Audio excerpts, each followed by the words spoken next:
Hey everybody, welcome to episode 5 of Movies You Missed. How's it going, John? It's going fantastic. Episode 5 is here. That's V, everybody. If this is your first time, Movies You Missed, we are going to discuss movies you missed, fell under the radar, movies that we feel need to be revisited. Today's going to be a crazy one, so get ready. Buckle your seatbelts. Yes, this is a bit of an interesting episode. One of the movies that was picked I had never seen before. John picked a good one, and I'm very, very excited to talk to you about this movie that you put in my lap for this episode. As am I. Yes.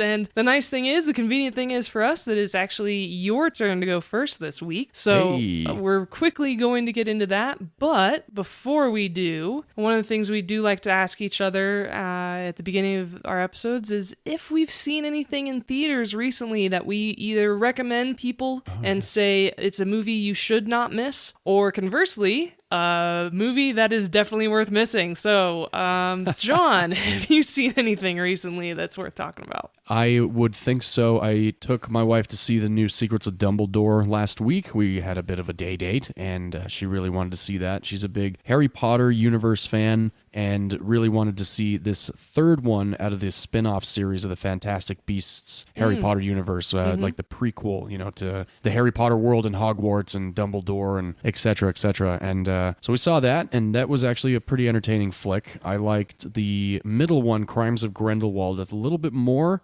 Fantastic Beasts and Where to Find Them, the first one, all starring Eddie Redmayne. All very entertaining films, though. If you are a Harry Potter fan, then I can guarantee you would definitely have a good time with these. Nice. Okay. And how was it with Mads Mikkelsen replacing Johnny Depp in the movie? He was not bad. I know I've seen him in some other stuff. I know he's actually in Antoine Fuqua's Clive Owen-led King Arthur, and I really like him in that film. And I actually never did see Another Round, which he was nominated for an Oscar for, which I heard was a great film. And I didn't mind him. I thought he was pretty good. He didn't terrify me, and not that Johnny Depp terrified me, but he was menacing enough, I suppose. Well, all you need to do is watch the TV show Hannibal with him as the title character and Hugh Dancy, and then he'll be terrifying for you. That is my favorite character of his that he's ever played. Hannibal, if you've never seen it, it's a nice, tight 4 seasons, beautifully shot, highly terrifying and traumatizing, and also highly recommended. Really? And it was on network, wasn't it? It was. Okay, so my sister and I watched it when it went to Netflix, and actually only watched it within the last couple of years, so after it had basically been complete. And throughout several of the seasons, we would turn to each other and go, this was on network TV. How was this on network TV? This is so graphic and traumatizing. Holy shit. Wow. So yeah, we were pretty blown away, but it is an exceptional show. I think it was done very well. Hugh Dancy is very talented. So is Mads, and they had a great dynamic, and really, really enjoyed watching that show. Definitely recommend it. Awesome. I'll have to add it to the watch list because I definitely am a big fan of Silence of the Lambs, and I really liked Red Dragon too. I was not a big fan of the sequel Hannibal, but I liked Red Dragon. Yeah, I thought that was pretty good. Yeah, I mean, I think Ed Norton and Ray Fiennes did a great job in Red Dragon. Definitely. And then after seeing that, Friday came along to bring upon The Northman, which is Robert Eggers' new film, starring Alexander Skarsgård, Nicole Kidman, Ethan Hawke, Bjork, Anya Taylor-Joy, and it was one of the most fantastic films I've seen this year, most definitely. I'm a big Robert Eggers fan. I love The Witch, and I love The Lighthouse, and I was not disappointed at all in The Northman, and I've already seen it twice. I definitely give it 2 thumbs up. I wrote a Facebook review about it. My review was a 9 out of 10 for me. It was authentic. It was brutal. I would say that it might be my favorite Ethan Hawke performance I've ever seen. The guy has transformed. I've never seen Ethan Hawke like that before. Really? Oh, hell yeah. Oh, it was fucking fantastic. Nice. Okay. Yeah, that was an interesting little casting. But yeah, I don't want to say too much, but if Please you don't. are into movies about revenge, definitely one of my favorite genres, so yes. Oh yes, 100%. Nice. Okay, well great. Well, I'm happy to get started. How about you? I think I'm very happy to get started. Fabulous. You want to kick us off? I do. Let's do it. All like right. a sucker punch to the gut, this film comes along in 2006 from Wayne Kramer. He wrote The Cooler, starring William H. Macy and Maria Bello, a film I've actually never seen, but I've heard nothing but great things about. This film, however, stars Paul Walker, Chaz Palminteri, Carl Roden, Ivan Milovic, Cameron Bright and Vera Farmiga. It's called Running Scared, not to be confused with the Richard Pryor, Billy Crystal comedy of the 80s. This is far from a comedy, if you ask me. Please don't mix those two films up. Definitely do not. If you think you're going to watch Running Scared with Paul Walker and it's going to be a family-friendly affair, you are sorely mistaken. God, please don't do it.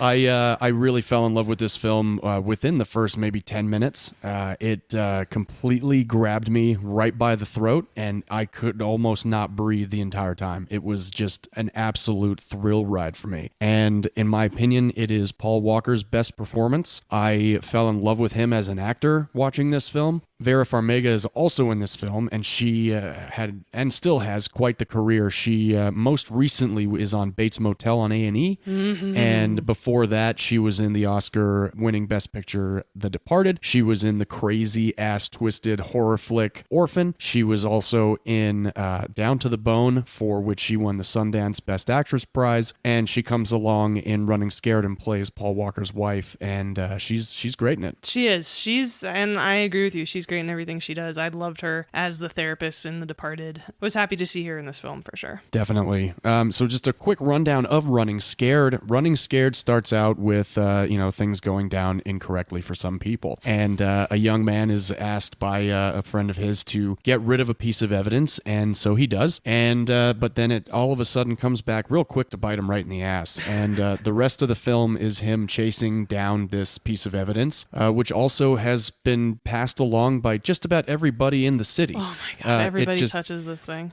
Everybody touches this piece of evidence. It falls into the wrong hands, and it just... I try to live an ordinary life, but I run with a very dangerous crew. And it's my job to clean up the messes they make, no questions asked. It was all working out for me, the way I figured it. What my family doesn't know won't hurt them. Until that night. I don't know how else to explain this film other than probably using the word chaotic. And it's bloody, it's brutal, has a lot of subject matter that could definitely be very disturbing for the casual viewer. I am somebody that has a hard time watching it, but if it is part of what's going to have a little bit of a redemption at the end of it, I'm okay with it. And a perfect example of that for me is the film Derailed with Clive Owen and Jennifer Aniston. If you've ever seen that film, there's a moment in that movie that that made me so very angry that I almost walked out. But I stuck through it, and it was completely worth it to stick through it. So Running Scared has spousal abuse and child abuse, heavy drug abuse. Very, very violent. It is essentially about this group of guys that get stuck in a bit of a shootout at the beginning of the film, and one of the guys ends up using a very, very distinctive gun to kill a cop. And dirty then cop. Dirty, very dirty cop. And then Paul Walker is entrusted by his thug buddies to get rid of this gun, which he, of course, thinks he has done, and then come to find out that his neighbor has actually somehow managed to commandeer that gun and shoot his abusive father. And then after that, the kid disappears, and it becomes a cat and mouse game across the state of New Jersey, essentially, to track down this 10-year-old kid who has just tried to blow his father away.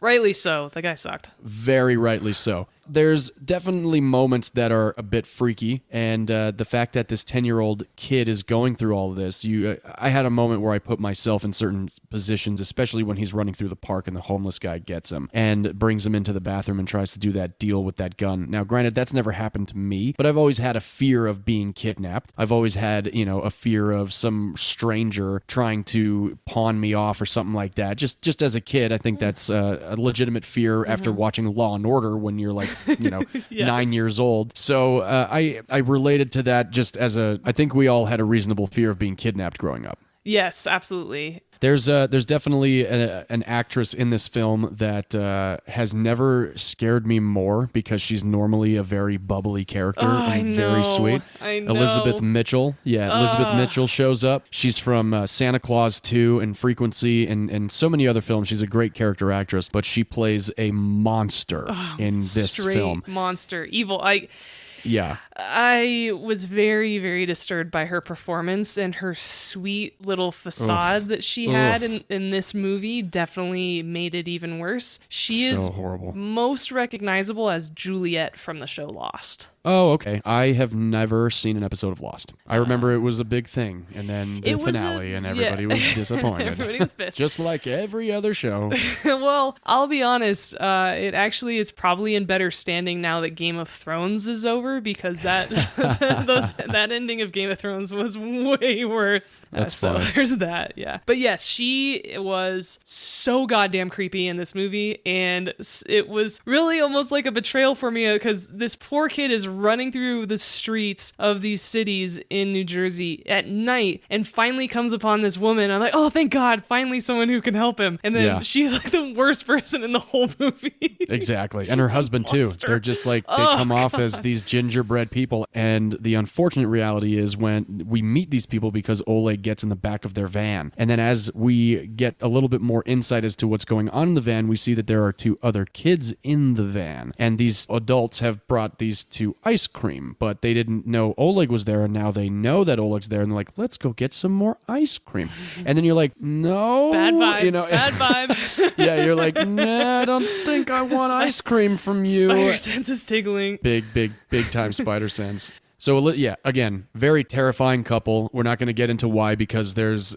no spoilers on this show. No spoilers on this show. Yeah, I know we might have definitely leaned into a spoiler or two on certain movies that might be a little bit difficult to understand, but a movie like Running Scared is pretty straightforward. And that's another thing that I like about it, is it really does not let up for a second. No. There is not a minute of this movie where you can relax. And that's another thing that Wayne Kramer was saying. I actually watched the making of it after, and he wanted it to be one of the most chaotic, grim fairy tales that you've ever seen. And he looks at Oleg's character as a Hansel type. And when Oleg is in the restroom of Elizabeth Mitchell's character's house, you notice that there's a shadow kind of going along this outside. Yes. And Wayne Kramer said that that was a child's perception of what these people are on the inside. So nice. That made it a little bit more down to earth for me. Mm-hmm. And at the same time, I was just like, I've always been, again, I'm 36 now. The movie came out in 2006. I was terrified of just that entire moment. And, you know, you're sitting there just like, please just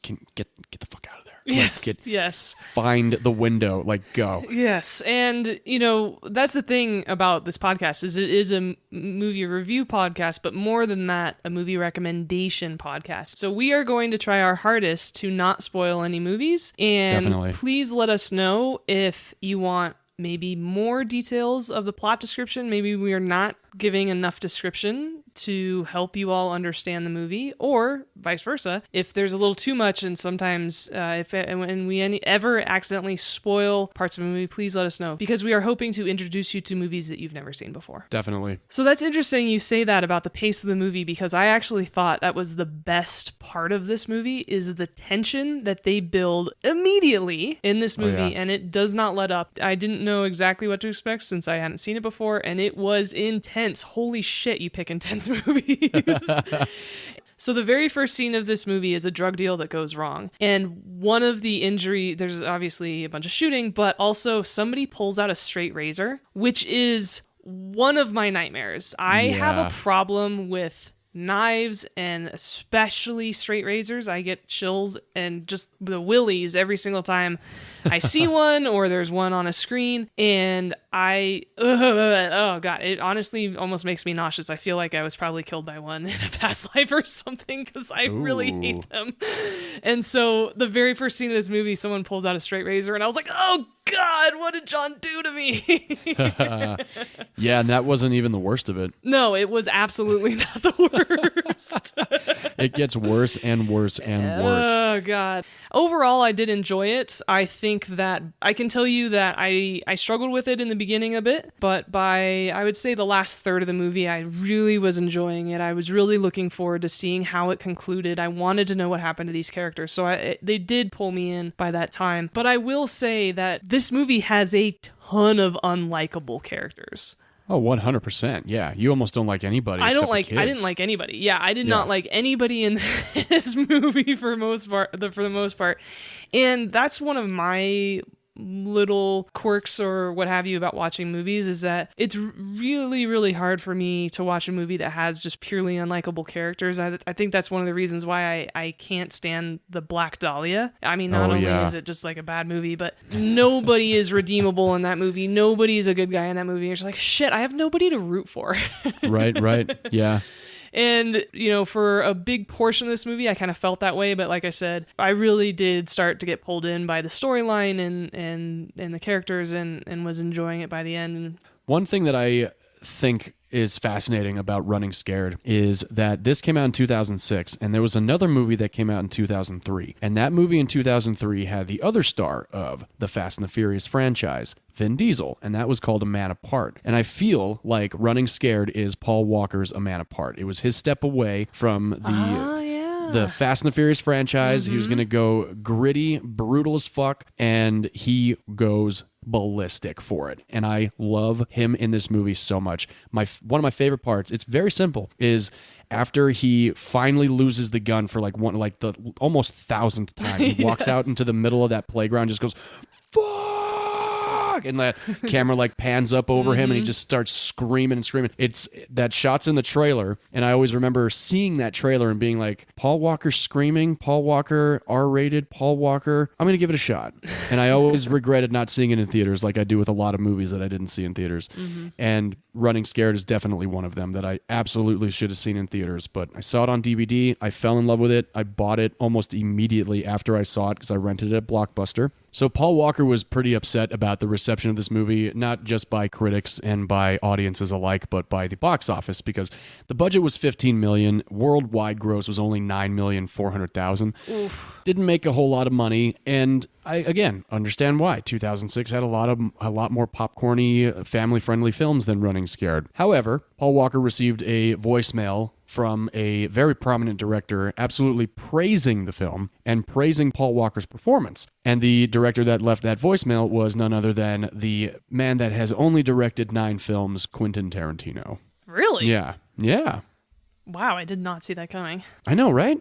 That's really interesting. I thought that was pretty cool, especially for Paul Walker. I mean, the guy, he has so much fun making the movies that he was always in, and this one seemed like a complete and utter blast for him to be a part of too. And I can only imagine what that must have felt like for people to just completely, smear it, but then have Tarantino be like, nope, it's a good one. And I'm going to be honest, again, as rough as it is, I think it's shot very well. I think it's written pretty well. A lot of the dialogue is from script. However, Wayne Kramer allowed for a lot of improvisation because he wanted people to get so amped up and so into the characters that a lot of the dialogue does end up being more improv when it's more of the heated moments. But I think that's also kind of cool too, the freedom to just kind of go off the rail like that and make it believable, because in my opinion, Running Scared is pretty believable. Yeah, they all came across as criminal members of the underworld pieces of shit. Oh yeah, totally.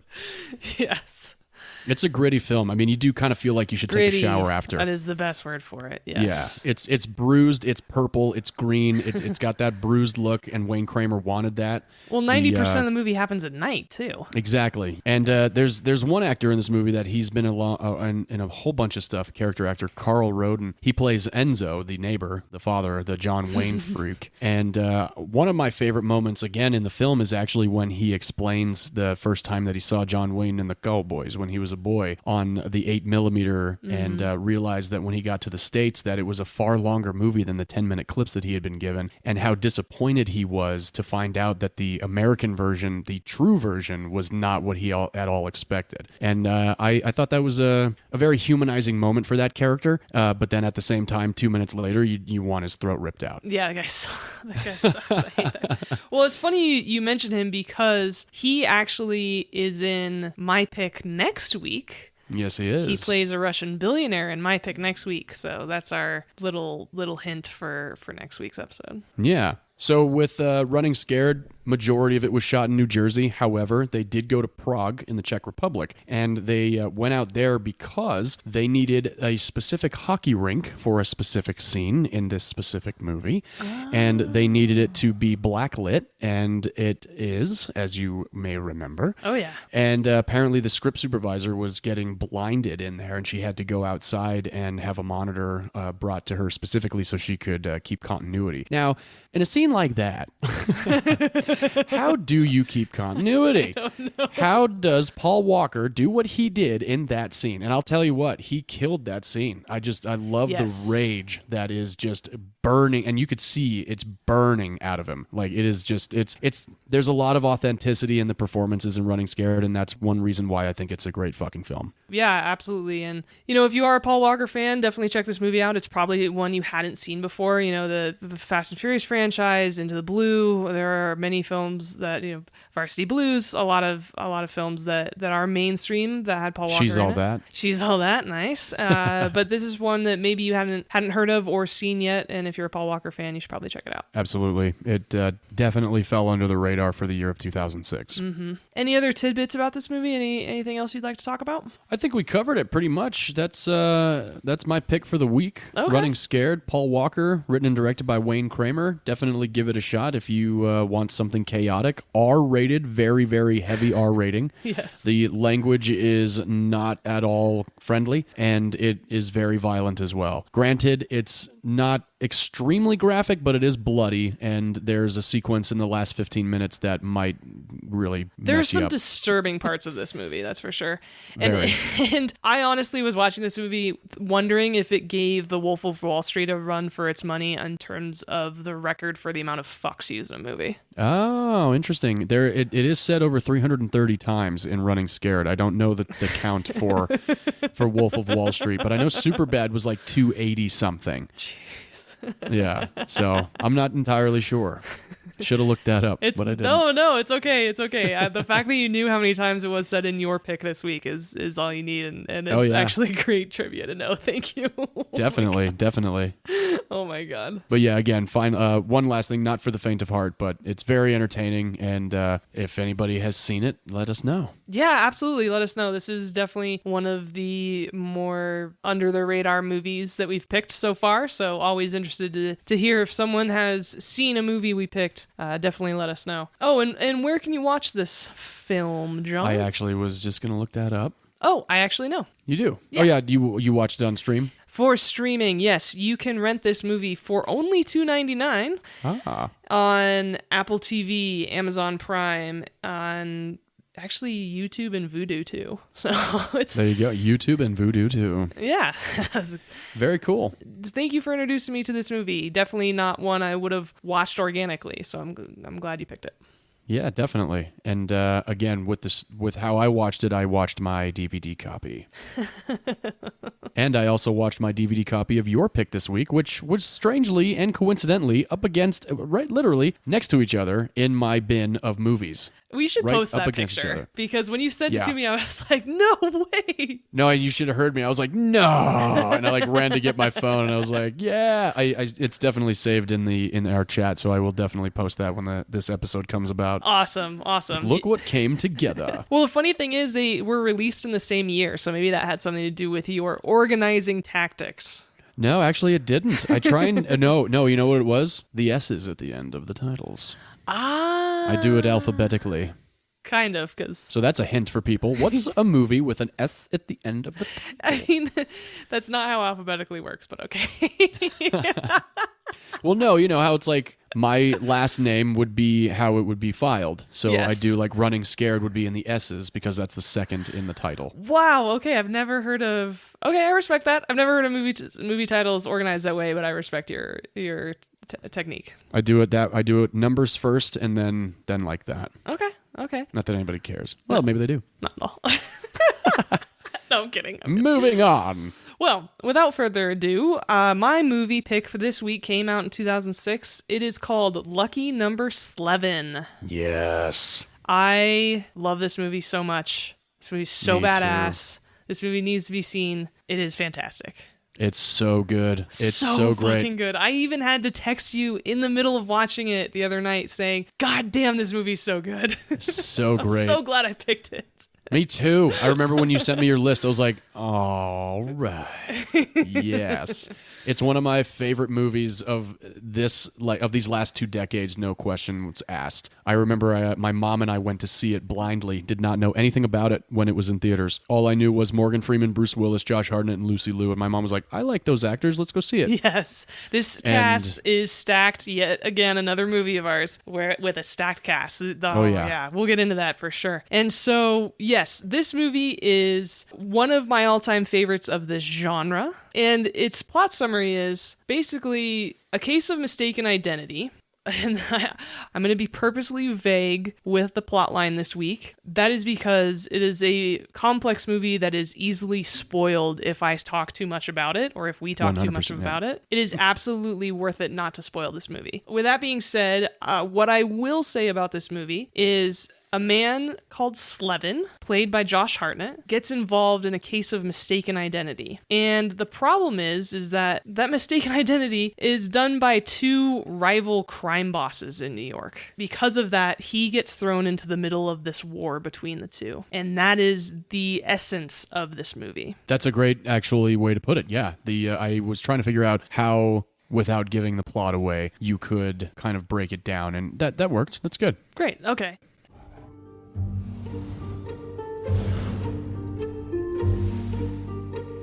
Reason I'm in town because of the Kansas City shuffle. It involves a lot of people. People connected only by the slightest of events. So instead of the plot, we're going to talk a little bit more about the movie and how it was made. First of all, this is a neo-noir movie. This is very stylistic. I loved the set design in this movie. All of the wallpaper was exceptional. Oh my God. Wallpaper is awesome. So great. And especially in the boss's lair. Like, I love his whole setup. Oh, yeah. No, and I like how... So these 2 rival bosses are played by Morgan Freeman and Ben Kingsley.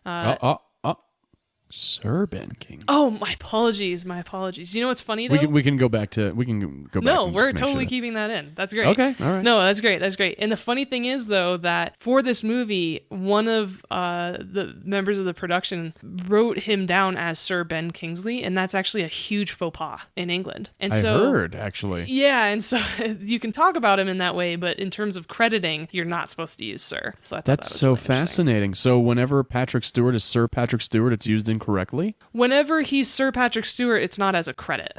I see. Because you don't see him as Sir Patrick Stewart on IMDb or on any film cover, film movie posters or DVD cases or anything like that. I suppose that's true. Very fascinating. Mm-hmm. Okay. Yeah. All right. Yeah. But he is a Sir Ben Kingsley. And well, I will say Patrick Stewart had Sir Patrick Stewart on his call sheet. Oh, really? Yeah, when I did, it was SPS. It wasn't Sir Patrick Stewart. It was just SPS on the call sheet for Star Trek Picard, which was the last television program I worked on. But moving on. No, we could talk about that. That sounds awesome. We can later on. Yeah. Lucky Number 11 is a little bit more important right now. Okay. You will know Morgan Freeman from... It's so funny, actually. So every week I meet up with a group of friends and we play like board games and stuff. And we were playing this card game, and it's there's like similar to catchphrase or charades and something like that. And so one of the cards, though, was Morgan Freeman as the voice of God. And so the fact that we picked this film this week and Morgan Freeman was in it, I got a kick out of that. So yes, Morgan Freeman is legendary and very much well known for his voice, including being the voice of God in Bruce Almighty. So, oh yeah. You will also know him from Seven, Shawshank Redemption, the Dark Knight trilogy, Now You See Me, Red. He's very, very well known. And Ben Kingsley. I was actually introduced to Ben Kingsley watching Gandhi at school. That's how I was introduced to him. That's how I was as well. Nice. Okay, great. It was Gandhi and Schindler's List when he's Ishtar Stern in Schindler's List. Oh, which that could be my favorite Ben Kingsley role. He was great in that. Yes, agreed. So, and they've been around for a long time. Yeah, they both have. Yeah, so it was great to see them as rivals. And Ben Kingsley plays a rabbi, which is a really interesting character for him. I love the fact that he was very, very good at doing that accent, I thought. Oh yes, absolutely. And I think this movie might be my most fun with Ben Kingsley anyway, because the majority of the roles that he's definitely dark. more on the dramatic side. Yes. And not that his role in this film is not dark. He just does it with a sense of there's a little bit of quirkiness that I like. Yes. And I don't know. He was a lot of fun to watch in Lucky Number 11. Everybody was, though. Like, legitimately, everybody in this movie is awesome. Oh, so good, so good. The dialogue is super witty. I love the dialogue. And you were talking about having fun with Ben Kingsley. One of my favorite lines in the movie is when he's talking to Josh Hartnett's character, and he goes, "My father used to say the first time someone calls you a horse, you punch him in the nose. The second time someone calls you a horse, you call him a jerk. But the third time someone calls you a horse, well, I guess it's time to buy a saddle." Yeah, that was a good part. Yeah, I really enjoyed that. And from there, Josh Hartnett is the main character. He is most recently in Penny Dreadful, and then actually in The Black Dahlia, which we talked about earlier in the episode. Right. He was in Sin City. Yes, he was. In Black Hawk Down, and probably most famously Pearl Harbor. Pearl Harbor. Yeah.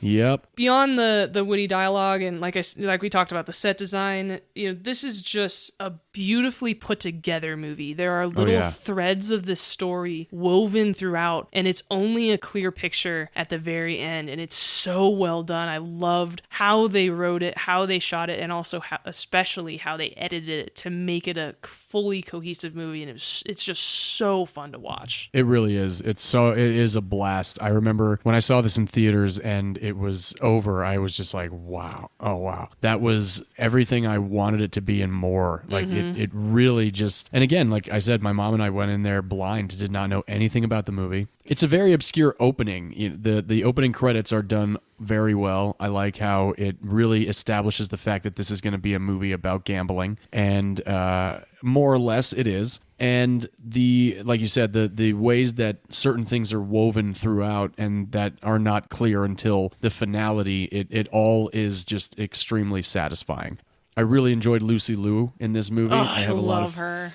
Yes. She's great. And then, and even some of the other supporting cast, we have the gentleman who plays Bubba from Forrest Gump showing up, and he has one of my favorite lines while he's trying to commandeer Josh Hartnett's character when he's just like, why don't you say it to the one-legged man so we can bump it on down the road? So that was one of my favorite parts of the movie, and Josh Hartnett's character was such a smartass, but at the same time, he was asking cohesive questions to the point where people were just so irritated with him that they bring it up. Everybody's like, man, you got a mouth on you. That's probably how you got that broken nose. Exactly. Yes. And it's funny, though, you say this is a movie about gambling, because I didn't even think of that. That's actually not the way that's not what I think of when I think of this movie. So it's interesting that that's what you took away. And I actually think of a couple different things. And yeah, like, I love it in the beginning of the movie. This we can say because it is not a spoiler, but in the beginning of the movie, Josh Hartnett walks in on his girlfriend, and she is having sex with another man in her apartment. And she's like, he interrupts them, and she goes, "Oh my gosh, it was an accident." And he's like, "What? Like he tripped and you fell?" Yeah. There's a lot of really witty dialogue, and as you mentioned, Lucy Liu. I loved their chemistry. I thought they had exceptional chemistry in this movie. They were great together, and she even said that was the most fun she ever had filming a movie. That's awesome. Yeah, you could tell. You could tell everybody there was on screen is having a great time playing the character that they were cast in, and it's just every time I watch it, I have such a great time.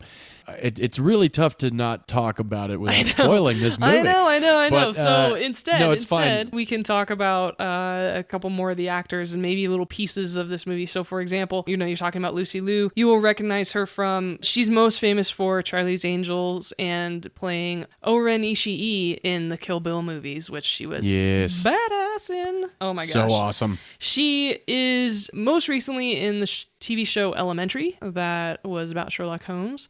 Yeah, with Johnny Lee Miller. Yeah. And my favorite character of hers that she ever played is this film called Payback with it's Mel Gibson and Maria Bello. It flew under the radar back in I think it's 98 or something. But she plays a dominatrix Lucy Liu plays a dominatrix in the movie, and she's so good in it. Really? And she is so just badass, but also funny, and you just you totally fall in love with her. She's great. I loved her in that. So that's my favorite role of Lucy Liu's, though. Awesome. Yeah. That's great. Yeah, big fan of hers. And in terms of just everything about this movie is very polished. I really, really enjoyed it. And I even little things, I love the chess set that they picked. Oh, that is a bitchin' chess set. That Morgan Yes. Freeman has in his office. It was pretty awesome. A lot of really cool props, a lot of fascinating characters. And so Paul McQuiggan, who actually directed Lucky Number Slevin, he directed another film that I really enjoyed with Josh Hartnett called Wicker Park. And that has Rose Byrne and along with Diane Kruger. Very good, entertaining film as well. And I like the fact that he directed Josh Hartnett in both of these films because Josh Hartnett's character was completely opposite in both of those movies. Like in Wicker Park, he's on the hunt for his missing girlfriend, and then in Lucky Number Slevin, he's mistaken for somebody else. Yeah. And the violence in this film is pretty real. Like it almost feels like you're kind of getting hit with those bullets. Even the baseball throw in the beginning is it's pretty intense. Really creative way to kill someone, though. Absolutely, yeah. There are a couple of scenes in the film that are violent, but overall, I actually don't think of it as a violent movie. So again, interesting perspectives that we both have about the same movie. Yeah. I wouldn't say it's like any less. It's not as violent as Running Scared. No, it's definitely not at all. Not even the and there same are definitely league. No, there are far more violent films than Lucky Number Slevin. You're right. No, it's definitely not in the same league. It has a couple of surprise moments of violence that I remember, and still to this day. Not that I have a hard time with it, but it's like, ooh, yeah. Yeah, I mean, it's a rated felt R that film, one. but definitely Right. not, one of the more violent films that we've even picked so far. Definitely And not. So with Josh Hartnett and the other actors we've talked about, another person in this film is Bruce Willis. And Yes. Bruce Willis is very, very famous. The Die Hard series, and then also Pulp Fiction, Sixth Sense, the Unbreakable series. He was also in Sin City, just in a different storyline, than Josh Yeah. Hartnett. So they weren't in scenes together, but. No, that's true. They were not. And then, oh man, he was in The Fifth Element, which is such a great sci-fi movie. Fifth Element is wonderful. That film. I think my favorite Bruce Willis is 12 Monkeys. Really? Oh hell yeah. Oh. I love 12 Monkeys. You should probably pick that. I haven't seen that in a Might really have long to be time. a pick. It would be something might be that worth resonates with the time. It's definitely a good timing to revisit that movie. And I love Madeline Stowe, so. Oh yes, and Brad Pitt's in that one too. Probably the best I've ever seen Brad Pitt still to this day. I Very still much think so. that's the best I've ever seen him acting. He's Yeah, he was great. exceptional in that movie. Bruce Willis is also in this very small budget, small production company film called 16 Blocks with Mos Def. Oh yeah, And I was that actually... was Richard Donner. I was a script approver for that film. I was one of the Really? first people to read that script and approve it for a producer to look at when I was Oh wow. working at a production studio. So when that movie was made, I was like, holy shit, I'm like one of the first people who ever said yes to that movie. It was pretty cool. It was pretty fun. I wasn't on that set, but I actually did meet Bruce Willis once. We actually walked the red carpet, not together, but at the same time. He was right behind me, and it was very, very fun. And I was looking at him, and this was for, I think, the premiere of Over the Hedge. So it was a little while ago, but Oh wow. yeah. But it was very funny because I'm looking at him going, I don't really see it. I don't really get the hype. I'm looking at him going like, yeah, I mean, he just looks like a regular guy. And then he looked at me and he smiled at me and he said hello. And I was like, oh my God, okay, that's it. Now I get it. He's very, very charismatic. He has a wonderful smile, and I was like, oh yeah, okay, you've reeled me in. We chatted very, very briefly, but it was very sweet to be on the same red carpet as him, and was very, very sad to hear about his recent medical news, but so grateful. Yeah, but so grateful for the movies that he has given us. So I'm glad we were able to have one of his on our show. As am I. Yes, and we may have some more Bruce Willis. Nice. Nice. Okay. Sounds good. Definitely looking forward to that. And the last couple of people in this movie, Stanley Tucci, as anyone who's listened to this podcast before knows, one of my faves. He is great in this movie and definitely plays an important character in that. So yeah, this is certainly one of my favorite movies of the last decade and a half. I'm so glad you enjoy it too. And funny enough, it was released 16 years ago to the month of this podcast. So I thought that was kind of cool that our timing was pretty good. And when it was released in 2006, because it had a lower budget, it only had a budget of $27 million. It did actually make $56 million worldwide at the box office. So it actually did pretty well, but it was more like an independent movie. It was only released on about half of the theaters that mainstream movies are released on, and it was number 9 for the month in the U.S. So not terrible. Yeah. I mean, that's awesome. Yeah, and I was really happy to hear that or read that when I did my research for this film. And you can watch it on Amazon Prime and Apple TV. You can rent it for $3.99. It is available on Amazon for free with ads, but I highly recommend, if you can swing it, please rent it for $3.99, just because I found when I watched it with ads just the beginning because I wanted to see what it would be like for our audience if they went that direction, and they inject commercials at the absolute worst moments of the film. Absolutely. And so if you can swing it, I highly recommend at least renting it in order to see it all the way through cleanly. I agree. I have the DVD, so I don't have to worry about that. Yeah.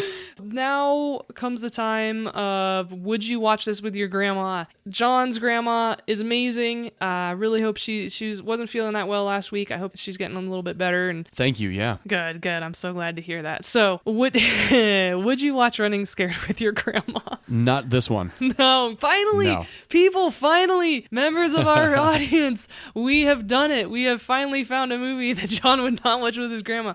I for one feel some sense of accomplishment. I don't know why, but it makes me feel good.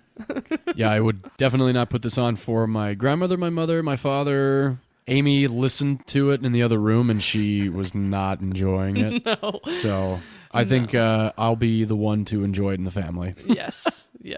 And how about you? Would you watch Lucky Number Slevin with your family? Or excuse me, would you watch Lucky Number Slevin with your grandmother? I actually would, to be honest with you. It has some violence in it, but it's not gratuitous. And it's such a great story, and the characters are fun. And like I said, the dialogue is super witty. I've watched this with my sister and a couple other members of my family. I think I bought the DVD for my dad at some point, or at least I know he owns it. Awesome. So yeah, I would actually, don't watch this with kids. It's certainly rated R, but it's definitely a fun movie to watch that I think everybody would enjoy. Definitely. I think my grandmother would enjoy Lucky Number Slevin. I know my mom did. My father, though, my mother and my father tried to watch it at one point in the past, and right around 9 minutes into the film, and he decided that it was too violent for him, so he turned it off. Well, he didn't turn it off, he left the room. So my mother and I finished the movie without him. Yeah, it's interesting. The most violence is actually just in the first 10 minutes, and the rest of the movie isn't. Right. So, yeah. Just exactly, get through that, and then you're fine. But that's a good point, actually. Thanks for bringing that up. Get through that, and you'll be all right. Yeah. We both picked very gritty, very criminally focused, mobbed up movies this week, and that was kind of the theme we were going for. So I'm glad we picked 2 complimentary movies for that this week, and thank you for introducing me to yours. Oh, absolutely. I still love the fact that you chose Lucky Number Slevin. I just love that movie. Awesome. I'm so glad to hear that. So thank you so much, everyone, for tuning in. We are so excited that this podcast is up and running. Please rate, review, and subscribe. That really helps us with visibility, and for us to continue doing this. We have all of the social media and website. You can find us on all of those platforms at Movies You Miss Pod. And moviesyoummisspod.com is our website. Feel free to check it out. We're going to keep making this and keep getting better. And in the meantime, as some of you who have listened to other episodes have started to learn so far, we like to end the episode with saying, film is a form of art, and in art, all opinions are valid, except if you think Jurassic World was a worthy enough franchise edition. Ooh, the new one's coming out this summer. I don't care. But it has the original actors in it. I don't care. Fair. You're a purist at heart, and I can respect that. I didn't even see the sequel to Jurassic World, and I've heard a lot of people are like, you would like it. It's this, that, and the other. I'm like, nah. Nope, no thanks. No. Chris Pratt is not worthy of Jurassic Park. I mean, I've always had a crush on Sam Neill, so I agree. Oh, there you go. All right. Well, thanks, everyone. John, as always, awesome talking to you about movies that we love, and look forward to recording with you next week. Absolutely. Great times, great movies. All Cheers, right. everybody. Bye.